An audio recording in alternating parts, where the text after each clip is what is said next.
HCI ನ್ಯೂಸ್ಗೆ ಸ್ವಾಗತ. ನಾನು ಪ್ರಿಯಾ. ಈಗ ಹೆಡ್ಲೈನ್ಸ್. 20ನೇ ಶತಮಾನದ ಪ್ರಥಮಾಚಾರ್ಯ ಪ್ರತಿಮೆ ಪ್ರತಿಷ್ಠಾಪನಾ ಮಹೋತ್ಸವ ನವೆಂಬರ್ 9ರಂದು ಶ್ರೀ ಕ್ಷೇತ್ರದಲ್ಲಿ 4ನೇ ಬೆಟ್ಟದ ಪದನಾಮ ಅನಾವರಣ ಕಾರ್ಯಕ್ರಮ. ಮಾಹಿತಿ ನೀಡಿದ ಪರಮ ಪೂಜ್ಯ ಜಗದ್ಗುರು ಸ್ವಸ್ತಿ ಶ್ರೀ ಚಾರುಕೀರ್ತಿ ಭಟ್ಟಾರಕ ಮಹಾಸ್ವಾಮೀಜಿ. ಹಾಸನ ಜಿಲ್ಲಾಧಿಕಾರಿ ಸರ್ವಾಧಿಕಾರಿಯಂತೆ ವರ್ತಿಸುತ್ತಿದ್ದಾರೆ. ಡಿಸಿ ಲತಾಕುಮಾರಿ ಬದಲಾಗದಿದ್ರೆ ಜಿಲ್ಲೆಯ ಜನರೇ ಬುದ್ಧಿ ಕಲಿಸುತ್ತಾರೆ, ಕಿಡಿಕಾರಿದ ಮಾಜಿ ಸಚಿವ ರೇವಣ್ಣ. ಬೇಲೂರು ಶಾಸಕರ ವಿರುದ್ಧ ಕಾಂಗ್ರೆಸ್ ಮಾಜಿ ಸಚಿವರ ಆರೋಪ. ಬಿ ಶಿವರಾಮ್ ವಿನಾಕಾರಣ ಆರೋಪ ಸರಿಯಲ್ಲ. ಬಿಜೆಪಿ ತಾಲೂಕು ಅಧ್ಯಕ್ಷ ಸಂಜಯ್ ಕೌರಿ ಕಿಡಿ.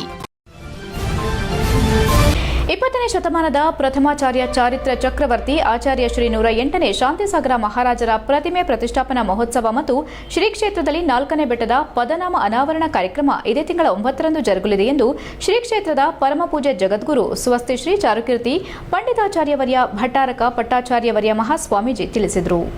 ಶ್ರೀಮಠದಲ್ಲಿ ಮಾಹಿತಿ ನೀಡಿದ ಪೂಜ್ಯರು, ಉತ್ತರ ಕರ್ನಾಟಕದ ಭೋಜಾ ಗ್ರಾಮದಲ್ಲಿ ಸಾತನೌಡರಾಗಿ 1872ರಲ್ಲಿ ಜನಿಸಿ ಧರ್ಮಚಿಂತನೆ, ರತ್ನತ್ರಯ, ಧರ್ಮಪಾಲನೆ, ನಿರತಿಚಾರ ಪೂರ್ವಕವಾಗಿ ಪಾಲಿಸುತ್ತಾ ದೇವಶಾಸ್ತ್ರ ಗುರುಗಳಲ್ಲಿ ಅನುರಕ್ತಿ, ಪ್ರಾಣಿ ಪಕ್ಷಿಗಳ ಮೇಲಿನ ದಯೆ, ಕಿರಿಯರ ಮೇಲೆ ವಾತ್ಸಲ್ಯ, ಗುರುಗಳಲ್ಲಿ ಅಪಾರ ಭಕ್ತಿ ಹೊಂದಿದ್ದರು. 1912ರಲ್ಲಿ ಶ್ರವಣ ಬೆಳಗುಳಕ್ಕೆ ಆಗಮಿಸಿ ಬಾಹುಬಲಿ ದರ್ಶನ ಪಡೆದು ದಿಗಂಬರ ಮುನಿ ಪರಂಪರೆ ಅರಿತರು. 1915ರಲ್ಲಿ ಸನ್ಯಾಸ ಪರೀಕ್ಷೆ ಪಡೆದುಕೊಂಡರು. ನಿಸ್ಪೃಹ ವ್ಯಕ್ತಿತ್ವ, ಮೃದುತ್ವ, ಸರಳತೆ, ಗಂಭೀರ ಸ್ವರೂಪದ ಆಚಾರ್ಯ ಶ್ರೀಗಳವರು ವೈರಾಗ್ಯದಿಂದ ದೇವೇಂದ್ರ ಕೀರ್ತಿ ಸ್ವಾಮಿಗಳವರಿಂದ ಕ್ಷುಲ್ಲಕ ದೀಕ್ಷೆ ಪಡೆದು ನಂತರ ಫಾಲ್ಗುಣ ಶುಕ್ಲ ಚತುರ್ದಶಿ 1920ರಲ್ಲಿ ಸ್ವಯಂ ಮುನಿ ದೀಕ್ಷೆ ಪಡೆದರು. ನವೆಂಬರ್ 9ರಂದು ಶ್ರೀ 108ನೇ ಶಾಂತಿಸಾಗರ ಮಹಾರಾಜರ ಪ್ರತಿಮೆ ಪ್ರತಿಷ್ಠಾಪನಾ ಮಹೋತ್ಸವ ದೇಶ ವಿಹಾರ ಮಾಡಿ ದೆಹಲಿಯಲ್ಲಿ ನಿರಂತರ ಪ್ರತಿಭಟನೆ ನಡೆಸಿ ದಿಗಂಬರ ಮುನಿಗಳು ಎಲ್ಲೆಡೆ ವಿಹಾರ ಮಾಡಲು ಅಂದಿನ ಬ್ರಿಟಿಷ್ ಸರ್ಕಾರದ ಅನುಮತಿ ಕೊಡಿಸುವಲ್ಲಿ ಶ್ರೀಗಳ ಪಾತ್ರ ದೊಡ್ಡದು ಎಂದರು. ಈ ಮೂಲಕ ದೇಶದಲ್ಲಿ ಶ್ರವಣ ಮುನಿ ಪರಂಪರೆ ನಶಿಸುತ್ತಾ ಬರುವಾಗ ಚಾರಿತ್ರ್ಯ ಸೂರ್ಯನ ಉದಯವಾದಂತೆ ಬಂದ ಮಹಾರಾಜರು 9338ಕ್ಕೂ ಅಧಿಕ ಉಪವಾಸ ಆಚರಿಸಿ ಮಹಾ ತಪಸ್ವಿಗಳಾಗಿದ್ದಾರೆ. ಜೈನ ಧರ್ಮಕ್ಕೆ, ಶ್ರೀ ಕ್ಷೇತ್ರಕ್ಕೆ ಸಾಕಷ್ಟು ಇವರ ಕೊಡುಗೆ ನೀಡಿದ್ದಾರೆ ಎಂದು ಸ್ಮರಿಸಿದರು. 1925ರಲ್ಲಿ ಮತ್ತೊಮ್ಮೆ ಶ್ರವಣಬೆಳಗೊಳಕ್ಕೆ ಆಗಮಿಸಿ ಮಹಾಮಸ್ತಕಾಭಿಷೇಕ ಸಾನ್ನಿಧ್ಯ ಪ್ರದಾನ ಮಾಡಿದ್ರು. ಇಂತಹ ಶ್ರೀಗಳು ಬೆಳಗೊಳಕ್ಕೆ ಬಂದು 100 ವಸಂತಗಳು ಪುಣ್ಯ ಸ್ಮೃತಿ ಶತಮಾನೋತ್ಸವದ ಸವಿ ನೆನಪಿನಲ್ಲಿ ಅವರ ಕೀರ್ತಿ ಶ್ರವಣಬೆಳಗೊಳದಲ್ಲಿ ಶಾಶ್ವತವಾಗಿರಲೆಂದು ವಿಂಧ್ಯಗಿರಿಯ ಪಕ್ಕದಲ್ಲಿರುವ ಮತ್ತೊಂದು ಖಾಲಿ ಬೆಟ್ಟದಲ್ಲಿ 10 ಅಡಿ ಎತ್ತರದ ಮಹಾರಾಜರ ಮೂರ್ತಿ ಪ್ರತಿಷ್ಠಾಪನೆ ಮಾಡಲಾಗುತ್ತಿದೆ ಎಂದರು. ಅಂದು ಬೆಳಗ್ಗೆ 10:30 ಗಂಟೆಗೆ ಶ್ರೀ ಕ್ಷೇತ್ರದ ಗೊಮ್ಮಟ ನಗರದ ಬಾಹುಬಲಿ ತಾಂತ್ರಿಕ ಮಹಾವಿದ್ಯಾಲಯದ ಆವರಣದಲ್ಲಿ ಕಾರ್ಯಕ್ರಮ ನಡೆಯಲಿದೆ. ಮಧ್ಯಾಹ್ನ 1 ಗಂಟೆಗೆ 4ನೇ ಬೆಟ್ಟದ ಮೇಲೆ ಆಚಾರ್ಯ ಶ್ರೀ ಶಾಂತಿಸಾಗರ ಮಹಾರಾಜರ ಪ್ರತಿಮೆ ಪ್ರತಿಷ್ಠಾಪನಾ ಚರಣ ಪಾದುಕೆ ಸ್ಥಾಪನೆ ಮತ್ತು ಬೆಟ್ಟಕ್ಕೆ ಪಾದನಾಮ ಅನಾವರಣ ಮತ್ತು ಶಾಂತಿಸಾಗರ ಮಹಾರಾಜರ ಜೀವನ ಚರಿತ್ರೆಯ ಬೃಹತ್ ಶಿಲಾಶಾಸನ ಲೋಕಾರ್ಪಣೆ ಆಗಲಿದೆ ಎಂದು ಹೇಳಿದರು. ಮಧ್ಯಾಹ್ನ 3:30 ಗಂಟೆಗೆ ಶ್ರೀಮಠದ ಮುಂಭಾಗದಿಂದ ಆಚಾರ್ಯ ಶ್ರೀ ಶಾಂತಿಸಾಗರ ಮಹಾರಾಜರ ಪ್ರತಿಮೆಯೊಂದಿಗೆ ವಿವಿಧ ಮಂಗಳವಾದ್ಯ, ಧರ್ಮಧ್ವಜ, ಮಂಗಳ ಕಳಸದೊಂದಿಗೆ ಬೃಹತ್ ಮೆರವಣಿಗೆ ಮತ್ತು ಸಂಜೆ 6 ಗಂಟೆಗೆ ಮೆರವಣಿಗೆಯಲ್ಲಿ ಸಾಗಿ ನೂತನವಾಗಿ ಸ್ಥಾಪಿತಗೊಂಡಿರುವ ಪ್ರತಿಮೆ ಎದುರು ಆರತಿ ಕಾರ್ಯಕ್ರಮ ಇರಲಿದೆ ಎಂದು ವಿವರಿಸಿದರು. ಕಾರ್ಯಕ್ರಮದಲ್ಲಿ ದೇಶದ ಉಪರಾಷ್ಟಪತಿ ಸಿಪಿ ರಾಧಾಕೃಷ್ಣನ್ ಅವರ ಘನ ಉಪಸ್ಥಿತಿಯಲ್ಲಿ ರಾಜ್ಯಪಾಲ ಥಾವರ್ ಚಂದ್ ಗೆಹ್ಲೋಟ್, ಮಾಜಿ ಪ್ರಧಾನಿ ಎಚ್ಡಿ ದೇವೇಗೌಡರು, ಕೇಂದ್ರ ಸಚಿವ ಎಚ್ಡಿ ಕುಮಾರಸ್ವಾಮಿ ಭಾಗಿಯಾಗಿ ವಿವಿಧ ಕಾರ್ಯಕ್ರಮ ಉದ್ಘಾಟಿಸುವರು. ಇದರೊಂದಿಗೆ ಜಿಲ್ಲಾ ಉಸ್ತುವಾರಿ ಸಚಿವ ಕೃಷ್ಣ ಭೈರೇಗೌಡ, ಸಚಿವ ಡಿ ಸುಧಾಕರ್, ಸಂಸದ ಶ್ರೇಯಸ್ ಪಟೇಲ್ ಭಾಗಿಯಾಗುವರು. ಸ್ಥಳೀಯ ಶಾಸಕ ಸಿಎನ್ ಬಾಲಕೃಷ್ಣ ಅಧ್ಯಕ್ಷತೆ ವಹಿಸುವರು. ಶಾಸಕರಾದ ಅಭಯ ಪಾಟೀಲ್, ಎಂಎಲ್ಸಿ ಡಾ ಸೂರಜ್ ರೇವಣ್ಣ, ರಾಜ್ಯಸಭಾ ಸದಸ್ಯ ನವೀನ್ ಜೈನ್ ಹಾಗೂ ಮಹಾರಾಷ್ಟದ ಶಾಸಕರು ಭಾಗಿಯಾಗುವರು ಎಂದರು. HCI news, Channarayapatna. 1912ನೇ ಇಸವಿಯಲ್ಲಿ ಆಚಾರ್ಯ ಶಾಂತಿಸಾಗರ ಮಹಾರಾಜರು ಶ್ರವಣಬೆಳಗೊಳಕ್ಕೆ ಬರ್ತಾರೆ. ಅವಾಗ ಅವರು ಸಾಮಾನ್ಯ ಗೃಹಸ್ಥರಾಗಿದ್ದರು. ಏನು ನಮ್ಮ ರೀತಿಯಾಗಿ ವಸ್ತ್ರಧಾರಿ ಗೃಹಸ್ಥರಾಗಿ ಅವರು ಮನೆಯಲ್ಲಿದ್ರು. ಅವರು ಅವಾಗ ಇಲ್ಲಿ ಬಂದು ಭಗವಾನ್ ಬಾಹುಬಲಿ ಸ್ವಾಮಿಯ ದರ್ಶನವನ್ನು ಮಾಡಿ ಆ ಸಂದರ್ಭದಲ್ಲಿ ಈ ಶ್ರವಣಬೆಳಗೊಳ ದಕ್ಷಿಣಾಚಾರ್ಯ ಪೀಠದ ಒಂದು ಸ್ವಾಮಿಗಳಾದಂತಹ ಆಗಿನ ಚಾರುಕೀರ್ತಿ ಭಟ್ಟಾರಕ ಸ್ವಾಮೀಜಿಯವರಲ್ಲಿ ಅವರು ಮಾರ್ಗದರ್ಶನವನ್ನ ಪಡೆದುಕೊಳ್ತಾರೆ. ಹಾಗೆ ಅವರಿಂದ ಹಲವಾರು ವ್ರತಗಳನ್ನ, ನಿಯಮಗಳನ್ನ ಅವರು ಪಡೆದುಕೊಂಡು ಈ ಮೋಕ್ಷ ಮಾರ್ಗದಲ್ಲಿ ಸಾಗುವುದಕ್ಕೆ, ಹಾಗೆ ಈ ಸನ್ಯಾಸ ಮಾರ್ಗದಲ್ಲಿ ಸಾಗುವುದಕ್ಕೆ ಅವರ ಮನಸ್ಸು ದೃಢವಾಗ್ತದೆ. ಹಾಗೆ ಇಲ್ಲಿಂದ ಹೋದ ನಂತರ 1915ನೇ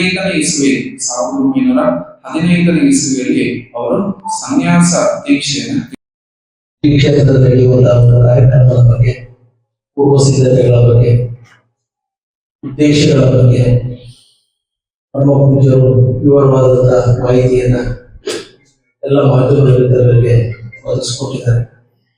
ಭಕ್ತಿಪೂರ್ವಕವಾದಂತಹ ಧನ್ಯವಾದಗಳನ್ನು ಕೂಡ ಸಮರ್ಪಿಸ್ತಾ ಇದ್ದೇನೆ. ಎಲೆಕ್ಟ್ರಾನಿಕ್ ರೇಡಿಯೋಗಳ ಇತ್ತೀಚೆಗೆ ಕೆಲವು ಆಗಮಿಸಿದೆ. 9ನೇ ತಾರೀಕು 20ನೇ ಶತಮಾನದ ಪ್ರಥಮಾಚಾರ್ಯ ಚಾರಿತ್ರ ಚಕ್ರವರ್ತಿ ಪರಮಪೂಜ್ಯಾಚಾರ್ಯ ಶ್ರೀ 108 ಶಾಂತಿಸಾಗರ ಮಹಾರಾಜರ ಪ್ರತಿಷ್ಠಾಪನಾ ಮಹೋತ್ಸವ ಮತ್ತು 4ನೇ ಬೆಟ್ಟದ ಪದನಾಮ ಅನಾವರಣ ಸಮಾರಂಭ. ಹಾಸನ ಜಿಲ್ಲಾಧಿಕಾರಿ ಕೆಎಸ್ ಲತಾಕುಮಾರಿ ಅವರು ಸರ್ವಾಧಿಕಾರಿಯಂತೆ ವರ್ತಿಸುತ್ತಿದ್ದು, ಜಿಲ್ಲಾ ಉಸ್ತುವಾರಿ ಸಚಿವರು ಗಂಭೀರವಾಗಿ ಪರಿಗಣಿಸದಿದ್ದರೆ ಜನರೇ ಜಿಲ್ಲಾಧಿಕಾರಿಯವರನ್ನ ಸರಿ ಮಾಡ್ತಾರೆ ಎಂದು ಮಾಜಿ ಸಚಿವ ಎಚ್ ಡಿ ರೇವಣ್ಣ ಆಕ್ರೋಶ ವ್ಯಕ್ತಪಡಿಸಿದರು. ಸುದ್ದಿಗೋಷ್ಠಿಯಲ್ಲಿ ಮಾತನಾಡಿ, ಹಾಸನಾಂಬೆ ಜಾತ್ರೆಯಲ್ಲಿ ಹಾಸನ ಎಡಿಆರ್ಎಲ್ ಶಂಶುದ್ದೀನ್ ನನ್ನ ಜೊತೆ ನಡೆದುಕೊಂಡು ಬಂದ್ರು ಎಂಬ ಕಾರಣಕ್ಕೆ ಅವರನ್ನ ಕಡ್ಡಾಯ ರಜೆ ಮೇಲೆ ಕಳಿಸಿದ್ದಾರೆ. ಅಧಿಕಾರಿಗಳು ಎಂಎಲ್ಎ ಜೊತೆ ಮಾತನಾಡಬಾರದಾ? ಪ್ರಾಮಾಣಿಕ ಅಧಿಕಾರಿ ಶಂಶುದ್ದೀನ್ ಮಾಡಿದ ತಪ್ಪಾದ್ರೂ ಏನು?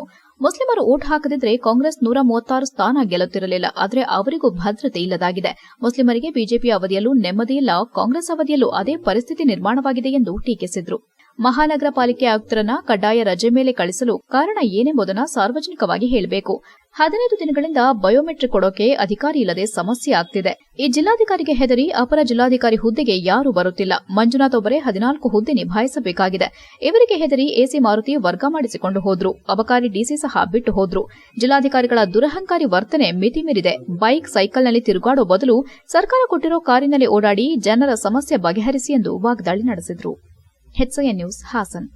ಬೇರೆ ಕಡೆ ತಿರುಗಿಸಿ ಮೋಟ್ರ್ ಸೈಕಲ್ಲು ಬೈಸ್ಕಲ್ಲು ಎಲ್ಲ ಒಂದು ಸ್ವಲ್ಪ ದಿನ ಇಡೀ ಕಾರ್ ಕೊಟ್ಟಿಲ್ವ ನಿಮಗೆ ಸರ್ಕಾರ? ಕಾರ್ ಕೊಟ್ಟಿಲ್ವೇನ್ರಿ? ಆಮೇಲೆ ಅಧಿಕಾರಿಗಳನ್ನ ಎದುರಿಸೋದಾದ್ರೆ ಒಂದಲ್ಲ ಒಂದಿನ ತಗಲಾಕಿದ್ದೀರಿ, ಹುಷಾರಾಗಿದ್ದೀರಿ. ನಿಮ್ಮ ಎದುರಿಸೋದು ಬೈಯೋದು ಅಧಿಕಾರಿಗಳನ್ನ ಏಕವಚನದಲ್ಲೆಲ್ಲ ಬೈಯೋದು ಬಿಡೋಕೆ ಹೇಳಿ. ಒಂದು ಸ್ವಲ್ಪ ಅಧಿಕಾರಿಗಳು MLA ಜೊತೆ ಹೋದರೆ ನೀನು ಯಾಕೆ ಬಂದೆ ಅಂತ ಹಾಕ್ಬೋಗಿ ಅಂತಾರೆ. ಯಾರಾದ್ರೂ MLA ಜೊತೆ ಏನಾದ್ರು ಅಧಿಕಾರಿ ಬಂದರೆ ಹಾಚ್ಕೋಗ್ಬೋತಾರೆ. MLA ಜೊತೆ ಯಾಕೆ? ಅಧಿಕಾರಿಗಳಿಗೆ ಗೌರವ ಕೊಡೋದು ಕಲಿಬೇಕು ಜಿಲ್ಲಾಧಿಕಾರಿಗಳೇ. ಕಂದಾಯ ಸಚಿವರೇ, ನಿಮ್ಮ ಇಲಾಖೆಯ ಒಬ್ಬ ಅಧಿಕಾರಿಗೆ ದಯಮಾಡಿ ಹೇಳಿ ಅಧಿಕಾರಿಗಳಿಗೆ ಗೌರವ ಕೊಡೋದು ಕಲೀಲಿ. ಅದು ಯಾಕೆ ಸಾಬ್ರು ರಜೆ ಹಾಕೋದ್ರು? ಒಂದು ತಿಂಗಳು.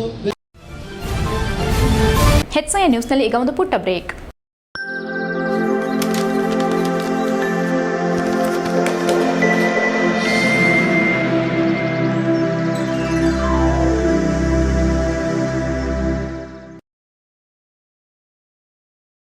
ಬ್ರೇಕ್ನ ನಂತರ HCN ನ್ಯೂಸ್ಗೆ ಸ್ವಾಗತ.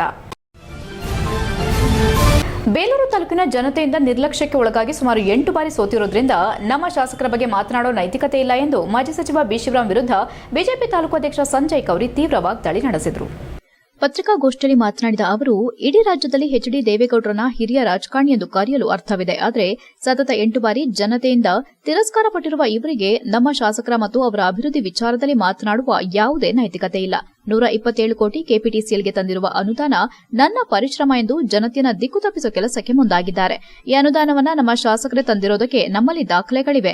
ಈಗಾಗಲೇ ಎಲ್ಲಾ ಹೋಬಳಿಗಳಲ್ಲಿ ಸಣ್ಣಪುಟ್ಟ ಕಾಮಗಾರಿಗಳಾಗುತ್ತಿರೋದನ್ನ ಕಂಡು ಬಿ ಶಿವರಾಮ್ ಅವರ ಕಣ್ಣಿಗೆ ಬಿದ್ದು ಕಣ್ಣು ಕುಕ್ಕುವಂತೆ ಕಾಮಗಾರಿ ಆಗಿರೋದ್ರಿಂದ ಇದನ್ನ ಸಹಿಸದೆ ಅವರು ಶಾಸಕರ ಮೇಲೆ ಇಲ್ಲಸಲ್ಲದ ಸುಳ್ಳು ಹೇಳ್ತಿದ್ದಾರೆ. ಇನ್ನು ಅರಣ್ಯ ಇಲಾಖೆಯವರು ಎಟಿಎಫ್ ಕಚೇರಿಗೆ ಕಾಮಗಾರಿಯನ್ನ ತಂದಿದ್ದು ನಮ್ಮ ಶಾಸಕರು. ಆದರೆ ಅಲ್ಲಿ ಕಳಪೆ ಕಾಮಗಾರಿಯಾಗುತ್ತಿದ್ದ ಹಿನ್ನೆಲೆ ಆ ಕಾಮಗಾರಿಯನ್ನ ಬೆಳೆಗಾರರು ಹಾಗೂ ರೈತ ಸಂಘದವರು ಗ್ರಾಮಸ್ಥರು ಸೇರಿ ಆ ಕೆಲಸ ತಡೆ ಹಿಡಿದಿದ್ದು ಇದರಲ್ಲಿ ಶಾಸಕರ ಪಾತ್ರ ಇಲ್ಲ. ಅವರದೇ ಸರ್ಕಾರದ ಸಚಿವರು ಗುಣಮಟ್ಟದ ಕಾಮಗಾರಿ ಇಲ್ಲದಿದ್ರೆ ಅದನ್ನು ನಿಲ್ಲಿಸುವಂತೆ ಸೂಚಿಸಿರುವುದಕ್ಕೆ ನಮ್ಮಲ್ಲಿ ದಾಖಲೆಗಳಿವೆ. ನಮ್ಮ ಶಾಸಕರು ಶಾಸಕರಾಗುವ ಮೊದಲು ಬಿಜೆಪಿ ಜಿಲ್ಲಾಧ್ಯಕ್ಷರಾಗಿದ್ದ ಸಂದರ್ಭ ಅವರದೇ ಸರ್ಕಾರ ಇದ್ರೂ ರೈತರ ಮತ್ತು ಈ ಭಾಗದ ಸಮಸ್ಯೆಗಳನ್ನು ಕುರಿತು ಹೋರಾಟ ಮಾಡಿದ್ದಕ್ಕೆ ದಾಖಲೆ ಇದೆ. ಇನ್ನು ಆನೆಗಳ ದಾಳಿಯಿಂದ ಹೆಚ್ಚು ಸಾವು ನೋವುಗಳಾದ ಸಂದರ್ಭ ತಕ್ಷಣಕ್ಕೆ ಸ್ಪಂದಿಸಿದ ಶಾಸಕರ ಬಗ್ಗೆ ಸಾರ್ವಜನಿಕರ ಬಳಿ ಒಳ್ಳೆಯ ಅಭಿಪ್ರಾಯ ಇರುವುದರಿಂದ ಇದನ್ನು ಸಹಿಸಲಾಗದ ನೀವು ಸುಳ್ಳು ಮಾಹಿತಿ ಕೊಡುತ್ತಿದ್ದೀರಾ. ನೀವು ಎಷ್ಟು ಬಾರಿ ಆನೆ ದಾಳಿಯಿಂದ ಸತ್ತವರ ಕುಟುಂಬಕ್ಕೆ ಸಾಂತ್ವನ ಹೇಳಿದ್ದೀರಾ, ಎಷ್ಟು ಬಾರಿ ಪ್ರತಿಭಟನೆಯಲ್ಲಿ ಭಾಗವಹಿಸಿದ್ದೀರಾ ಎಂದ ಅವರು, ಇನ್ನು ನೀವು ಸೋತ ಬಳಿಕ ನಿಮ್ಮ ಗಂಡಸಿ ಹಾಗೂ ಅರಸೀಕೆರೆ ಕ್ಷೇತ್ರದಲ್ಲಿ ನಿಮ್ಮ ಅಭಿವೃದ್ಧಿ ಏನು? ನಿಮಗೆ ನಿಜವಾಗಿ ನೈತಿಕತೆ ಇದ್ರೆ ಅಭಿವೃದ್ಧಿಗೆ ಹಣ ಕೊಡಿಸಲು ನಿಮಗೆ ತಾಕತ್ತಿದೆಯೇ? ಸುಮ್ಮನೆ ನಮ್ಮ ಶಾಸಕರ ವಿರುದ್ಧ ಆರೋಪಗಳನ್ನು ಮಾಡುತ್ತಿರೋ ನಿಮಗೆ ಇಲ್ಲಿ ಯಾರೂ ಸಹ ಕಿವಿ ಕೊಡೋದಿಲ್ಲ. ಮೊದಲು ನಿಮ್ಮ ಪಕ್ಷದಲ್ಲಿ ಆಗುತ್ತಿರುವ ಕಿತ್ತಾಟಗಳನ್ನು ಬಗೆಹರಿಸಿ. ಈಗಾಗಲೇ ನಿಮ್ಮ ಪಕ್ಷವನ್ನ 2 ಗುಂಪುಗಳಾಗಿ ಮಾಡಿರುವ ನಿಮಗೆ ನಮ್ಮ ಪಕ್ಷದ ವಿರುದ್ಧ ಮಾತನಾಡಲು ನೈತಿಕತೆ ಹಕ್ಕಿಲ್ಲ ಎಂದು ಆಕ್ರೋಶ ವ್ಯಕ್ತಪಡಿಸಿದರು. ಮಾಜಿ ತಾಲೂಕು ಪಂಚಾಯಿತಿ ಅಧ್ಯಕ್ಷ ಪರ್ವತಯ್ಯ ಮಾತನಾಡಿ, ನೀವು ನಮ್ಮ ಶಾಸಕರ ಬಗ್ಗೆ ಮಾತನಾಡಿ ಇಲ್ಲಿ ಯಾರನ್ನು ಮೆಚ್ಚಿಸಲು ಸಾಧ್ಯವಿಲ್ಲ. ಶಾಸಕರು ಜನಪರ ಕೆಲಸ ಮಾಡ್ತಿದ್ದಾರೆ. ಈಗ ನಮ್ಮ ಬಳಿ ಸರ್ಕಾರ ಇಲ್ಲ, ಕಾಂಗ್ರೆಸ್ ಸರ್ಕಾರ ಇದೆ. ಶಾಸಕ ಸುರೇಶ್ ಅವರು ಅಲ್ಪ ಸ್ವಲ್ಪ ಅನುದಾನ ತಂದು ಕೆಲಸ ಮಾಡ್ತಿದ್ದಾರೆ. ಇನ್ನು ಅಭಿವೃದ್ಧಿ ವಿಚಾರದಲ್ಲಿ ನಿಮ್ಮ ಸಚಿವರ ಬಳಿ ಅನುದಾನದ ವಿಷಯವಾಗಿ ಸಚಿವರಿಗೆ ಪ್ರಸ್ತಾವನೆ ಸಲ್ಲಿಸಲು ಸುರೇಶ್ ಅವರಿಗೆ ಮಾತ್ರ ಸಾಧ್ಯ. ಕೆಲವು ಕೆಲಸಗಳ ಬಗ್ಗೆ ಜನರಿಗೆ ತಪ್ಪು ಮಾಹಿತಿ ಹಂಚುತ್ತಿರುವ ನಿಮಗೆ ನಮ್ಮ ಶಾಸಕರ ಬಗ್ಗೆ ಮಾತನಾಡುವ ಯಾವುದೇ ಯೋಗ್ಯತೆ ಇಲ್ಲ. ಈಗಾಗಲೇ ನಿಮಗೆ ಜನರು ವಿಶ್ರಾಂತಿ ಕೊಟ್ಟಿದ್ದಾರೆ. ನೀವು ವಿಶ್ರಾಂತಿ ಪಡೆಯೋದನ್ನ ಬಿಟ್ಟು ಸುಮ್ಮನೆ ಇಲ್ಲಿ ಜನಗಳ ಮಧ್ಯೆ ತಂದು ಹಾಕೋ ಕೆಲಸ ಮಾಡ್ತಿದ್ದೀರಾ. ಇಲ್ಲಸಲ್ಲದ ಆರೋಪಗಳನ್ನ ಮಾಡುತ್ತಾ ಶಾಸಕರ ಅಭಿವೃದ್ಧಿಯನ್ನ ಸಹಿಸಲಾಗದೆ ಈ ರೀತಿ ಮಾತನಾಡಿ ಅವರ ವಿರುದ್ಧ ಅಪಪ್ರಚಾರ ಮಾಡೋದನ್ನ ಮೊದಲು ನಿಲ್ಲಿಸಿ. ಅಭಿವೃದ್ಧಿಯ ಬಗ್ಗೆ ತೀರ್ಮಾನ ಮಾಡುವವರು ಜನರು. ಮುಂದೆಯೂ ನಮ್ಮ ಶಾಸಕರಾದ ಸುರೇಶ್ ಅವರು ಮುನ್ನಡೆಸುತ್ತಾರೆ. ಮುಂದೆ ಬಿಜೆಪಿ ಸರ್ಕಾರ ಬರಲಿದೆ ಎಂದರು. ಯೋಜನಾ ಪ್ರಾಧಿಕಾರದ ಮಾಜಿ ಅಧ್ಯಕ್ಷ ಕೋಟೆ ಶ್ರೀನಿವಾಸ್ ಮಾತನಾಡಿ, ಬೇಲೂರು ಪುರಸಭೆಯಲ್ಲಿ ಆಡಳಿತದ ಚುಕ್ಕಾಣಿ ಹಿಡಿದಿರೋ ನಿಮಗೆ ಅಭಿವೃದ್ಧಿ ವಿಚಾರದಲ್ಲಿ ನಿಮ್ಮ ಸಾಧನೆ ಶೂನ್ಯ. ನಿಮ್ಮದೇ ಸರ್ಕಾರ, ಪುರಸಭೆಯಲ್ಲಿ ನಿಮ್ಮದೇ ಆಡಳಿತ ಇದ್ರೂ ತಾಲೂಕಿನಲ್ಲಿ ಯಾವುದೇ ಅಭಿವೃದ್ಧಿ ಕೆಲಸಗಳಾಗಿಲ್ಲ. ಕೇವಲ ಒಡೆದಾಡುವ ಮನೋಭಾವವನ್ನ ಬಿಟ್ಟು ಇನ್ನು ಯಾವುದೇ ಅಭಿವೃದ್ಧಿ ಇಲ್ಲ. ಬಿಶಿವರಾಮ್ ಕೇವಲ ಬೆಂಕಿ ಹಚ್ಚೋ ಕೆಲಸ ಮಾಡೋ ಮೂಲಕ ಸ್ವಪಕ್ಷವನ್ನೇ ಒಡೆಯುವ ಕೆಲಸ ಮಾಡುತ್ತಿದ್ದಾರೆ ಎಂದರು. ಈ ಸಂದರ್ಭದಲ್ಲಿ ತಾಲೂಕು ಉಪಾಧ್ಯಕ್ಷ ವಿನಯ್, ನಗರ ಕಾರ್ಯದರ್ಶಿ ರಾಘವೇಂದ್ರ ಹಾಜರಿದ್ದರು. HCN news, Belur. ಇದುವರೆಗೂ ಮಲೆನಾಡು ಭಾಗದಲ್ಲಿ ಅತಿ ಹೆಚ್ಚು ಕಾಡಾನೆ ಹಾವಳಿಗಳು ಒಂದು 5-6 ವರ್ಷದಿಂದ ನಿರಂತರವಾಗಿ ನಡೀತಾ ಇದೆ. ಆ ಕಾಡಾನೆಯಲ್ಲಿ ಅನೇಕ ಸಾವುಗಳಾದಾಗ ಒಂದೇ ಒಂದು ದಿನ ಪ್ರತಿಭಟನೆ ಬರಲಿಲ್ಲ ಪಕ್ಷಾತೀತವಾಗಿ. ಇನ್ನೊಂದು ವಿಚಾರ ಹೇಳಬೇಕಂದ್ರೆ, ಇದೇ ಶಾಸಕರು, ನಮ್ಮ ಶಾಸಕರು ಮುಂಚೆ ಜಿಲ್ಲಾ ಅಧ್ಯಕ್ಷರಾಗಿದ್ದರು, ಭಾಜಪ ಜಿಲ್ಲಾಧ್ಯಕ್ಷರು. ಆವಾಗ ನಮ್ಮದೇ ಸರ್ಕಾರ ಇತ್ತು. ಆದರೆ ಜನಗಳ ಹಿತದೃಷ್ಟಿಯಿಂದ ತಮ್ಮದೇ ಸರ್ಕಾರ ವಿರುದ್ಧ ಅನೇಕ ಬಾರಿ ಗಮನ ಸೆಳೆಯಲು ನಮ್ಮ ಬೆಳೆಗಾರರ ಜೊತೆ ಕೂತ್ಕೊಂಡು ಪ್ರತಿಭಟನೆಯಲ್ಲಿದ್ದಾರೆ. ಆ ಕುಟುಂಬದ ಜೊತೆ ಸಾವು ನೋವುಗಳಲ್ಲಿ ಅವರು ಭಾಗಿಯಾಗಿದ್ದಾರೆ. ಇವರು ಒಂದಿನಕ್ಕೂ ಆ ಥರ ಯಾವುದು ಮಾಡಿಲ್ಲ. ಈ ಕೂತ್ಕೊಂಡು ಏನು ಇವತ್ತು ನಿನ್ನೆ ಮಾಜಿ ಸಚಿವರು ಬಿ ಶಿವರಾಮರವರು ತಾಲೂಕಿನ ಜನಪ್ರಿಯ ಶಾಸಕರ ವಿರುದ್ಧವಾಗಿ ಮಾಡಿರ್ತಕ್ಕಂಥ ಆರೋಪಗಳು ಅದು ನಿನ್ನೆ ಮೊನ್ನೆದಲ್ಲ. ಚುನಾವಣೆಯಲ್ಲಿ ಗೆದ್ದ ದಿನದಿಂದ, ಬೆಳಗಿನ ದಿನದಿಂದ ಅವರು ಪ್ರಾರಂಭ ಮಾಡಿದ್ದಾರೆ ಹೊಟ್ಟೆ ಕಿಚ್ಚಿನ ರಾಜಕಾರಣ. ಯಾರು ಏನು ಚುನಾವಣೆಗಿಂತ ಮ್ಯಾನಿಫೆಸ್ಟೋ ತಯಾರು ಮಾಡಿಕೊಂಡು ಈ ತಾಲೂಕಿಗೆ ಜನರಿಗೆ ಆಶ್ವಾಸನೆ ಕೊಟ್ಟಿರ್ತಾರೆ. ಸಿನಿಮಾ ತಾರೆಯರು ಪರದೆ ಮೇಲೆ ಕಾಣುವಷ್ಟೇ ಮೌಲ್ಯಯುತವಾಗಿ ನಿಜ ಜೀವನದಲ್ಲೂ ನಡೆದುಕೊಳ್ಳಬೇಕು. ಡಾಕ್ಟರ್ ರಾಜ್ಕುಮಾರ್ ಅವರು ಪರದೆ ಮೇಲೆ ಮಾತ್ರವಲ್ಲ, ನಿಜ ಜೀವನದಲ್ಲೂ ಅದೇ ಮೌಲ್ಯಗಳನ್ನು ಪಾಲಿಸಿದ್ರು. ಈ ಕಾರಣಕ್ಕೆ ಜನಮಾನಸದಲ್ಲಿ ಶಾಶ್ವತವಾಗಿ ನೆಲೆಸಿದ್ದಾರೆ ಎಂದು ಮುಖ್ಯಮಂತ್ರಿ ಕರೆ ನೀಡಿದರು. ವಾರ್ತಾ ಮತ್ತು ಸಾರ್ವಜನಿಕ ಸಂಪರ್ಕ ಇಲಾಖೆ ಇಲ್ಲಿನ ಘಟಿಕೋತ್ಸವ ಭವನದಲ್ಲಿ ಆಯೋಜಿಸಿದ ಕಾರ್ಯಕ್ರಮದಲ್ಲಿ 2018 ಮತ್ತು 19ನೇ ಸಾಲಿನ ರಾಜ್ಯ ಚಲನಚಿತ್ರ ಪ್ರಶಸ್ತಿಗಳನ್ನು ಪ್ರದಾನ ಮಾಡಿ ಮಾತನಾಡಿದರು. ಸಿನಿಮಾ ಅತ್ಯಂತ ಪ್ರಭಾವಿ ಮಾಧ್ಯಮ, ಸಮಾಜದ ಮೇಲೆ ಆಳವಾದ ಪರಿಣಾಮ ಬೀರುತ್ತದೆ. ಆದ್ದರಿಂದ ಸಿನಿಮಾ ತಾರೆಯರು ಪರದೆ ಮೇಲೆ ಮಾತ್ರವಲ್ಲ, ನಿಜ ಜೀವನದಲ್ಲೂ ಅಷ್ಟೇ ಮೌಲ್ಯಯುತವಾಗಿ ಬದುಕಬೇಕು. ಸಮಾಜ ತಿದ್ದುವ ಸಿನಿಮಾಗಳನ್ನು ಹೆಚ್ಚೆಚ್ಚು ತಯಾರಿಸಿ ಎಂದು ಕರೆ ನೀಡಿದರು. ನಮ್ಮ ಸರ್ಕಾರ ಕನ್ನಡ ಸಿನಿಮೋದ್ಯಮದ ಆರೋಗ್ಯಕಾರಿ ಪ್ರಗತಿ ಮತ್ತು ಬೆಳವಣಿಗೆಗೆ ಸದಾ ಬೆಂಬಲ ನೀಡುತ್ತದೆ. ಕೇವಲ ಸಬ್ಸಿಡಿಗಾಗಿ ಸಿನಿಮಾ ಮಾಡಬೇಡಿ, ಒಳ್ಳೆಯ ಸಿನಿಮಾ ಮಾಡಿ, ಜನ ಮೆಚ್ಚುವ, ಸಮಾಜದ ಮೇಲೆ ಉತ್ತಮ ಪರಿಣಾಮ ಬೀರುವ ಸಿನಿಮಾ ಮಾಡಿದ್ರೆ ಸಬ್ಸಿಡಿ ನೀಡಿದ್ದಕ್ಕೂ ಸಾರ್ಥಕವಾಗುತ್ತದೆ. ಸದ್ಯ ಬಾಕಿ ಇರುವ ಎಲ್ಲಾ ವರ್ಷದ ಸಬ್ಸಿಡಿಯನ್ನ ಒಟ್ಟಿಗೆ ನೀಡಲಾಗುವುದು ಎಂದರು. ಮೈಸೂರಿನಲ್ಲಿ ಅಂತಾರಾಷ್ಟೀಯ ಗುಣಮಟ್ಟದ ಚಿತ್ರನಗರಿ ಮಾಡಲು 160 ಎಕರೆ ಜಾಗವನ್ನು ವಾರ್ತಾ ಇಲಾಖೆಗೆ ಹಸ್ತಾಂತರಿಸಲಾಗಿದೆ. 2 ತಿಂಗಳಿನಲ್ಲಿ ಕಾನೂನು ಪ್ರಕ್ರಿಯೆ ಮುಗಿಸಿ ಚಿತ್ರನಗರಿ ನಿರ್ಮಾಣ ಕಾರ್ಯ ಆರಂಭವಾಗಲಿದೆ ಎಂದು ತಿಳಿಸಿದರು. ಹಿಂದಿನ ಸರ್ಕಾರ ಆಯಾ ವರ್ಷವೇ ಚಲನಚಿತ್ರ ಪ್ರಶಸ್ತಿಗಳನ್ನು ವಿತರಿಸದ ಕಾರಣಕ್ಕೆ 2018ರ ಸಾಲಿನಿಂದ ಪ್ರಶಸ್ತಿಗಳು ಬಾಕಿ ಉಳಿದಿವೆ. ಇದು ತಪ್ಪು, ಹೀಗಾಗಬಾರದು. ಆದ್ದರಿಂದ ನಮ್ಮ ಸರ್ಕಾರ ಇನ್ನು ಮುಂದೆ ಪ್ರತಿ ವರ್ಷ ಸಿನಿಮಾ ಪ್ರಶಸ್ತಿಗಳನ್ನು ನೀಡಲು ಸೂಚಿಸಲಾಗಿದೆ ಎಂದರು. ಆಯಾ ವರ್ಷದ ಸಿನಿಮಾಗಳಿಗೆ ಮರು ವರ್ಷವೇ ಕೊಟ್ಟರೆ ಮಾತ್ರ ಅರ್ಥಪೂರ್ಣ ಎನಿಸಿಕೊಳ್ಳುತ್ತದೆ. ಇಂದು 2 ವರ್ಷದ ಪ್ರಶಸ್ತಿಯನ್ನು ನೀಡಲಾಗುತ್ತಿದೆ. ಕೆಲವೇ ದಿನಗಳಲ್ಲಿ ಹಳೆ ಸರ್ಕಾರದ ಅವಧಿಯ 2 ವರ್ಷದ ಸಿನಿಮಾ ಪ್ರಶಸ್ತಿಗಳನ್ನು ನೀಡಲು ಸೂಚನೆ ನೀಡಿದ್ದೇನೆ. ಬಳಿಕ ಆಯಾ ವರ್ಷದ ಪ್ರಶಸ್ತಿಗಳನ್ನು ಮರು ವರ್ಷದ ಆರಂಭದಲ್ಲೇ ನೀಡಲು ವೇದಿಕೆಯಲ್ಲೇ ಸೂಚನೆ ನೀಡಿದ್ರು. ಮೊದಲೆಲ್ಲ ಸಿನಿಮಾಗಳ ಸಂಖ್ಯೆ ಕಡಿಮೆ ಇತ್ತು. ನಾವು ನೋಡಿದ್ದನ್ನೇ ಮತ್ತೆ ಮತ್ತೆ ನೋಡುತ್ತಿದ್ದೆವು. ಈಗ ಸಿಕ್ಕಾಪಟ್ಟೆ ಸಿನಿಮಾಗಳು ಬರುತ್ತಿವೆ. ಆದರೆ ಸಾಮಾಜಿಕ ಕಾಳಜಿ ಮತ್ತು ಗುಣಮಟ್ಟ ಕಡಿಮೆಯಾಗುತ್ತಿದೆ. ಅದರಿಂದ ಈಗ ಸಿನಿಮಾ ನೋಡೋದನ್ನೇ ಕಡಿಮೆ ಮಾಡಿದ್ದೇನೆ ಎಂದರು. HCN news, Haasan. 2018 ಮತ್ತು 19 ಈ 2 ವರ್ಷಗಳ ರಾಜ್ಯ ಚಲನಚಿತ್ರ ಪ್ರಶಸ್ತಿ ಪ್ರದಾನ ಸಮಾರಂಭ ನಡೀತಾ ಇದೆ. ನಿಮಗೆಲ್ಲ ಅನಿಸಿರ್ಬೇಕು, 2018, 19 ಯಾಕೆ ಇಷ್ಟು ವರ್ಷ ಆದರೂ ಕೂಡ ಮಾಡಲಿಲ್ಲ ಅಂತಕ್ಕಂಥ ಪ್ರಶ್ನೆ ಸಾಮಾನ್ಯವಾಗಿ ಉದ್ಭವ ಆಗ್ತದೆ. ಒಂದು ಕಾರಣ, ಹಿಂದಿನ ಸರ್ಕಾರದವರು ಮಾಡಲಿಲ್ಲ.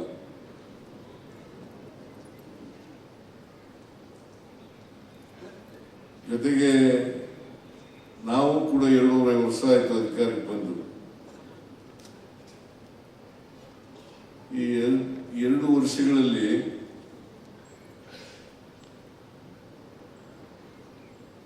ಹದಿನೆಂಟು 19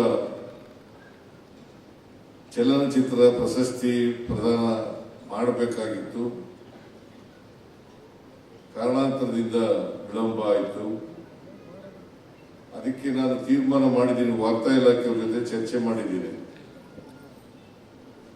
18, 19 ಚಲನಚಿತ್ರ ಪ್ರಶಸ್ತಿ ಪ್ರದಾನ ಮಾಡೋಣ. ಕೆಲವೇ ದಿನಗಳಲ್ಲಿ ಶೀಘ್ರವಾಗಿ 20-21ನೇ ಚಲನಚಿತ್ರ ಪ್ರಶಸ್ತಿ ಪ್ರದಾನವನ್ನ ಮಾಡ್ತೇವೆ ಅಂತಕ್ಕಂಥ ಮಾತುಗಳನ್ನು ಇನ್ನು ಮುಂದೆ ಈ ರೀತಿ ಆಗ್ಲಿಕ್ಕೆ ಬಿಡಕ್ಕೆ ಹೋಗಲ್ಲ. ಪ್ರತಿ ವರ್ಷನೂ ಕೂಡ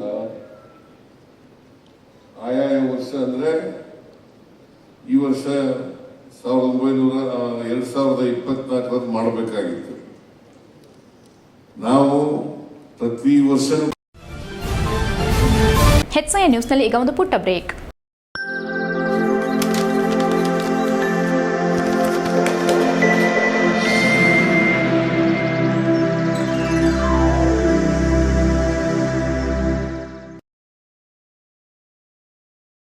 ಬ್ರೇಕ್ನ ನಂತರ ಹೆಚ್ಐ ನ್ಯೂಸ್ಗೆ ಸ್ವಾಗತ. ಹಾಸನ ತಾಲೂಕಿನ ಯಗಚಿ ಹೊಳೆ ಸಮೀಪದ ಉಪ್ಪಳಿ ಪ್ರದೇಶದ ರಾಷ್ಟ್ರೀಯ ಹೆದ್ದಾರಿಯಲ್ಲಿ ನಿರ್ಮಿಸಿರುವ ಡಿವೈಡರ್ನಿಂದ ಸ್ಥಳೀಯರಿಗೆ ಉಂಟಾಗುತ್ತಿರುವ ಸಂಚಾರ ತೊಂದರೆ ನಿವಾರಣೆಗೆ ಕ್ರಮ ಕೈಗೊಳ್ಳುವಂತೆ ಶಾಸಕ ಸ್ವರ್ಪ್ರಕಾಶ್ ಮತ್ತು ಮಾಜಿ ಶಾಸಕ ಎಚ್.ಕೆ. ಕುಮಾರಸ್ವಾಮಿ ರಾಷ್ಟ್ರೀಯ ಹೆದ್ದಾರಿ ಪ್ರಾಧಿಕಾರದ ಅಧಿಕಾರಿಗಳಿಗೆ ಮನವಿ ಸಲ್ಲಿಸಿದರು. ಹಾಸನದ ನವಕೀಸ್ ಕಾಲೇಜ್ ವಿದ್ಯಾರ್ಥಿಗಳು ಮತ್ತು ಉಪ್ಪಳ್ಳಿ ಸೇರಿದಂತೆ ಸುಮಾರು 30ಕ್ಕೂ ಹೆಚ್ಚು ಹಳ್ಳಿಗಳ ಜನರು ಈ ಭಾಗದ ಹೆದ್ದಾರಿ ಮಾರ್ಗವನ್ನು ಬಳಸುತ್ತಿದ್ರು. ಆದರೆ ಇತ್ತೀಚೆಗೆ ಡಿವೈಡರ್ ಮುಚ್ಚಲ್ಪಟ್ಟಿರೋದ್ರಿಂದ ಸ್ಥಳೀಯರು ಸುಮಾರು 3 ಕಿಲೋಮೀಟರ್ ದೂರ ಸುತ್ತುವರೆದು ಸಂಚಾರ ನಡೆಸಬೇಕಾದ ಸ್ಥಿತಿ ಉಂಟಾಗಿದೆ. ಸಾಮಾನ್ಯ ಜನರ ಅನುಕೂಲಕ್ಕಾಗಿ ಮತ್ತು ಕಾಲೇಜು ವಿದ್ಯಾರ್ಥಿಗಳ ಸುರಕ್ಷಿತ ಸಂಚಾರದ ದೃಷ್ಟಿಯಿಂದ ಡಿವೈಡರ್ ತೆರವುಗೊಳಿಸಿ ಮುಕ್ತ ಸಂಚಾರಕ್ಕೆ ಅವಕಾಶ ಕಲ್ಪಿಸಬೇಕೆಂದು ಇಬ್ಬರು ಶಾಸಕರು ಆಗ್ರಹಿಸಿದರು. ಈ ಸಂದರ್ಭದಲ್ಲಿ ಸ್ಥಳೀಯ ಮುಖಂಡರು, ಕಾರ್ಯಕರ್ತರು, ಸಾರ್ವಜನಿಕರು ಹಾಗೂ ಗ್ರಾಮಸ್ಥರು ಉಪಸ್ಥಿತರಿದ್ದು ತಮ್ಮ ಪ್ರದೇಶದ ಸಂಚಾರ ವ್ಯವಸ್ಥೆ ಪರಿಹಾರಕ್ಕೆ ಶೀಘ್ರ ಕ್ರಮ ಕೈಗೊಳ್ಳುವಂತೆ ಅಧಿಕಾರಿಗಳಿಗೆ ಮನವಿ ಸಲ್ಲಿಸಿದರು. ಹೆಚ್ಐ ನ್ಯೂಸ್ ಹಾಸನ್. ಸಕಲೇಶಪುರದ ಸರ್ಕಾರಿ ಅಧಿಕಾರಿಗಳಿಗೆ ತಮ್ಮ ಇಲಾಖೆಯ ವ್ಯಾಪ್ತಿಯ ಮಾಹಿತಿ ಕೊರತೆ ಕಾಡುತ್ತಿರುವುದು ಮಂಗಳವಾರ ನಡೆದ ತಾಲೂಕು ಮಟ್ಟದ ತ್ರೈಮಾಸಿಕ ಸಭೆಯಲ್ಲಿ ಕಂಡುಬಂದಿತು.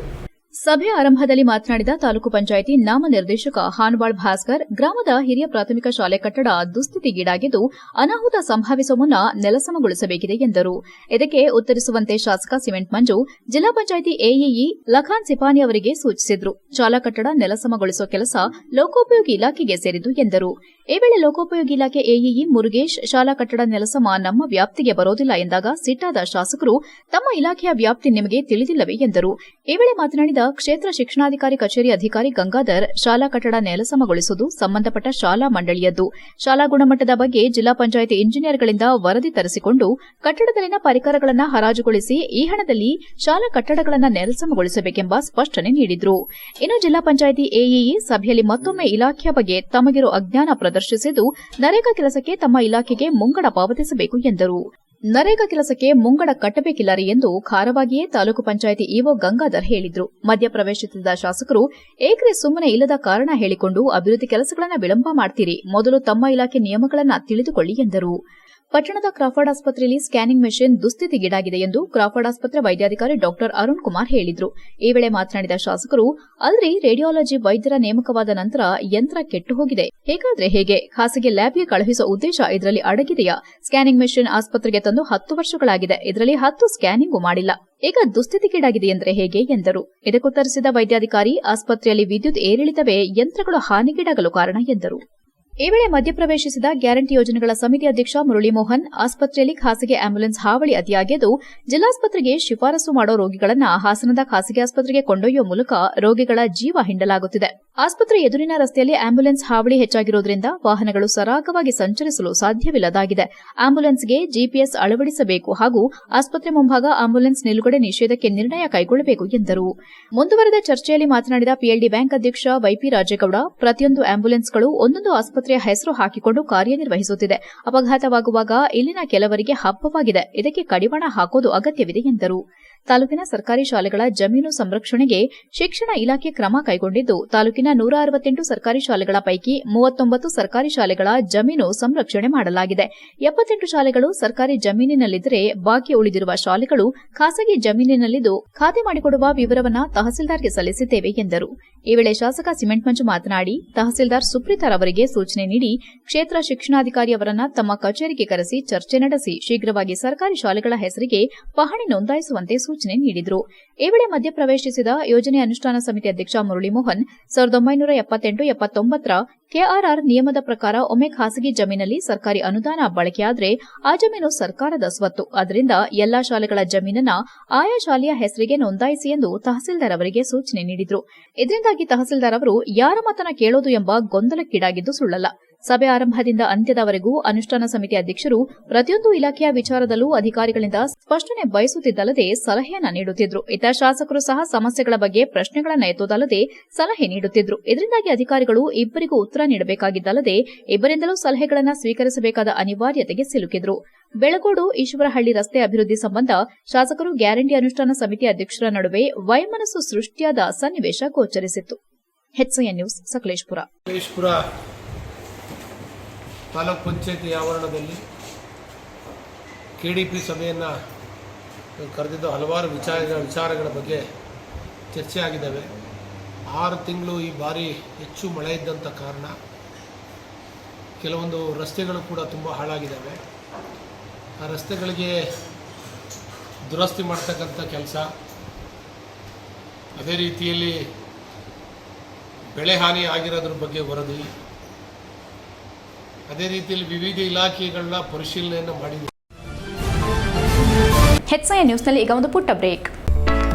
ಹಾಸನದಲ್ಲಿ 28 ವರ್ಷಗಳಿಂದ ಜನತೆಗೆ ಅತ್ಯುತ್ತಮವಾದ ವೈದ್ಯಕೀಯ ಸೇವೆಯನ್ನು ನೀಡುತ್ತಿರುವ ಹೇಮಾವತಿ ಮಲ್ಟಿಸ್ಪೆಷಾಲಿಟಿ ಹಾಸ್ಪಿಟಲ್ ಹಾಸನ. ನಮ್ಮಲ್ಲಿ ದಿನದ 24 ಗಂಟೆಯೂ ಆಕ್ಸಿಡೆಂಟಲ್ ಇಂಜುರೀಸ್ ಮತ್ತು ಎಮರ್ಜೆನ್ಸಿ ಸರ್ವಿಸ್ಗಳನ್ನು ಹೊಂದಿದೆ. ಹೇಮಾವತಿ ಆಸ್ಪತ್ರೆಯ ಡಾಕ್ಟರ್ ನಿಖಿಲ್ ಆರ್ ಭಟ್ ರವರು MS ಆರ್ಥೋಪೆಡಿಕ್ನಲ್ಲಿ ಚಿನ್ನದ ಪದಕ ಪಡೆದು ಸಿಂಗಾಪುರ್ ಜನರಲ್ ಹಾಸ್ಪಿಟಲ್ನಲ್ಲಿ ಫೆಲೋಶಿಪ್ ಇನ್ ಜಾಯಿಂಟ್ ರಿಪ್ಲೇಸ್ಮೆಂಟ್ ಸರ್ಜರಿಯ ಪದವಿ ಪಡೆದು ಸೇವೆಯನ್ನ ಸಲ್ಲಿಸಿರುತ್ತಾರೆ.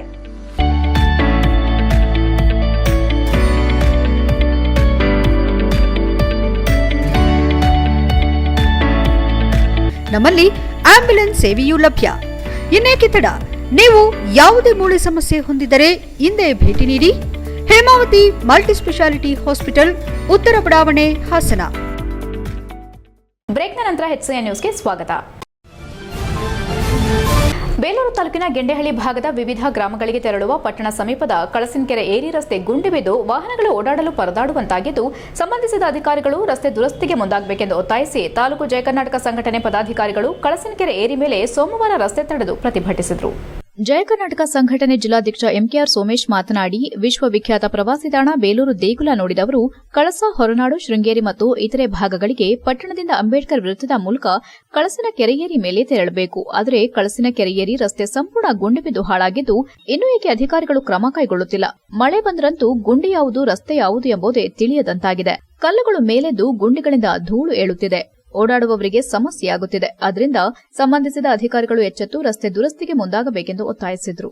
ಜಯ ಕರ್ನಾಟಕ ಸಂಘಟನೆ ತಾಲೂಕು ಅಧ್ಯಕ್ಷ SM ರಾಜು ಮಾತನಾಡಿ, ಮೂಡಿಗೆರೆ ಗೆಂಡೆಹಳ್ಳಿಗೆ ತೆರಳುವ ಕಳಸಿನಕೆರೆ ಏರಿ ಮೇಲಿನ ರಸ್ತೆ ಹೆಜ್ಜೆ ಹೆಜ್ಜೆಗೂ ಗುಂಡಿ ಬಿದ್ದಿದೆ. ಇದರಿಂದ ವಾಹನಗಳು ಓಡಾಡದಂತಾಗಿದೆ. ಈ ರಸ್ತೆಯಲ್ಲಿ ಬೈಕ್ ಸವಾರರು ಬಿದ್ದು ಗಾಯಗೊಂಡಿರೋ ಘಟನೆಗಳು ಸಾಕಷ್ಟು ನಡೆದಿವೆ. ಈ ರಸ್ತೆ ಅಭಿವೃದ್ಧಿಗೆ ಈಗಾಗಲೇ ಶಾಸಕರು ಅನುದಾನ ತಂದು ಟೆಂಡರ್ ಪ್ರಕ್ರಿಯೆ ಮುಗಿಸಿದ್ರೂ ಅಧಿಕಾರಿಗಳು ಮತ್ತು ಗುತ್ತಿಗೆದಾರನ ನಿರ್ಲಕ್ಷ್ಯದಿಂದ ಕೆಲಸವಾಗುತ್ತಿಲ್ಲ. ತಕ್ಷಣವೇ ರಸ್ತೆ ನಿರ್ಮಿಸಲು ಅಧಿಕಾರಿಗಳು, ಗುತ್ತಿಗೆದಾರರು ಮುಂದಾಗಬೇಕು. ಇಲ್ಲದಿದ್ದಲ್ಲಿ ಸಂಘಟನೆಯಿಂದ ಸಂಬಂಧಿಸಿದ ಕಚೇರಿಗೆ ಮುತ್ತಿಗೆ ಹಾಕಬೇಕಾಗುತ್ತದೆ ಎಂದು ಎಚ್ಚರಿಸಿದರು. ಪ್ರತಿಭಟನೆಯಲ್ಲಿ ಜಯ ಕರ್ನಾಟಕ ಸಂಘಟನೆ ತಾಲೂಕು ಕಾರ್ಯಾಧ್ಯಕ್ಷ ಲಕ್ಷ್ಮಣ್, ಪ್ರಧಾನ ಕಾರ್ಯದರ್ಶಿ ಮಂಜುನಾಥ್, ಯುವ ಘಟಕದ ಅಧ್ಯಕ್ಷ ಹೇಮಂತ್, ಉಪಾಧ್ಯಕ್ಷ ಕುಮಾರ್, ಮುಖಂಡರಾದ ಮೀಸೆ ವಸಂತಕುಮಾರ್, ಜಯರಾಮ್, ಆಟೋ ಘಟಕದ ಲಕ್ಷ್ಮಣ್, ಉಮೇಶ್, ಮುಖಂಡರಾದ ರಮೇಶ್, ವಿನಯ್, ಚಂದ್ರು ಸೇರಿದಂತೆ ಇತರರು ಉಪಸ್ಥಿತರಿದ್ದರು. HCN news, Belur. ನಮ್ಮ ಸಂಘಟನೆಯಿಂದ, ಜಯ ಕರ್ನಾಟಕ ಸಂಘಟನೆಯಿಂದ ಒಂದು ಪ್ರತಿಭಟನೆಯನ್ನು ಹಮ್ಮಿಕೊಂಡಿದ್ದೀವಿ. ಕಾರಣ ಇಷ್ಟೇ, ನಮ್ಮ ಗೆಂಡಹಳ್ಳಿ ರೋಡು ಹಾಗೂ ಬಿಕ್ಕೋಡ್ ರಸ್ತೆ ತುಂಬ ಕೆಟ್ಟೋಗಿದೆ. ಹಲವಾರು ವಿದ್ಯಾರ್ಥಿಗಳು ಇಲ್ಲಿ ಬಿದ್ದು ಕೈಕಾಲು ಮುರ್ಕೊಂಡಿದ್ದಾರೆ. ಅದೇ ರೀತಿ ವಯಸ್ಕರು ಬರೋದಾಗಲಿ ಅಥವಾ 2 ವೀಲ್ಸು ದ್ವಿಚಕ್ರ ವಾಹನಗಳು ಹಾಗೂ ವಾಹನಗಳಿಗೆ ತುಂಬ ಅಡಚಣೆ ಆಗಿದೆ. ಶಾಸಕರು ಕೂಡ ಈ ಒಂದು ಗೆಂಡಳ್ಳಿ ರಸ್ತೆಗೆ ಹಣವನ್ನು ಹಾಕಿದ್ದಾರೆ.